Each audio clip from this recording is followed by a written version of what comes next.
So you will stand in the presence of God and his infinite love. And yet by him all things were made. And without him was not anything made that was made.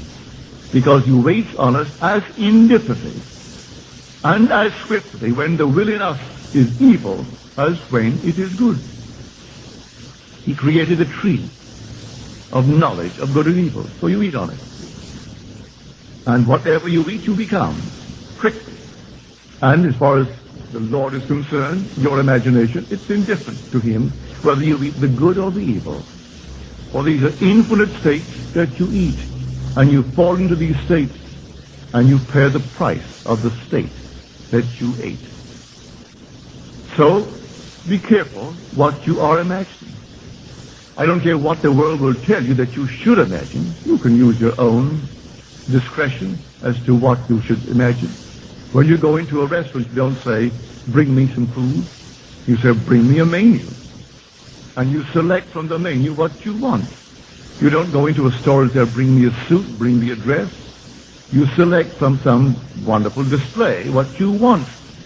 No matter what you buy, just a razor blade. They may have a sale on a certain blade and try to sell you oodles of them. You say, no, I just want a certain blade. If you have it, I will buy it from you. If you don't have it, I will go elsewhere. You don't buy the most insignificant thing in this world without being selected. You select everything in this world. I hope you do. When you picked your bride, you selected her among all the millions in the world. And when she selected her husband, she picked you among all the millions of the world. So you picked what you wanted. I hope you did. I know that's what I did the second time. The second time, I picked it just as I wanted it. And it was perfect, and it's worked out beautifully. So I say to everyone, be selective in everything you do in this world. And imagine it. What would you want of life? Don't say, what is it possible for me to have? All things are possible to God. He puts no restraint. There is no limitation on the power of imagining. Whoever believes that what he says will come to pass, it shall be done for him. That's what we are told. Therefore, when you pray, believe that you have received it, and you will. There is no limitation on that power. And that power is only your own wonderful human imagination. So don't burn your house down years from now because you want the world to have no meaning. Stop that nonsense, because when he wanted it more than anything in the world, for I knew his first wife, and I also knew the second wife. And the second wife got him the way those who have been coming to my meetings got many of their mates. She came to my meetings and she set her heart on all this, as she told me herself and told him in my presence. This is exactly how I met you. Because I went to bed knowing after your wife died and you were now a widower that I am going to be your wife. So she became his wife, and he simply gave up all the dark places where he lived because he was practically blind.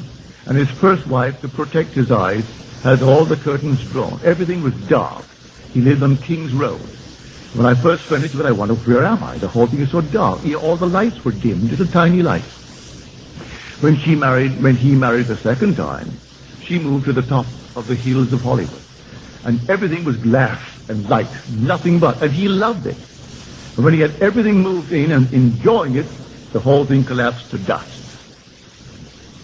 This is how the law works. It's not retribution. It's simply showing you what you've done. Everything that happens to me is happening because I did it unto myself. I don't care what it is. I cannot draw unto myself anything other than what I'm imagining in my own wonderful human imagination. So do not be deceived. God is not mocked. What God?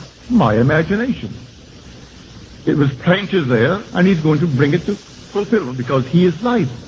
He's going to give life to that which I simply planted, but all in its own good time. Be patient. The vision has its own appointed hour. It ripens. It will flower. If it be long, you wait, for it is sure, and it will not be late.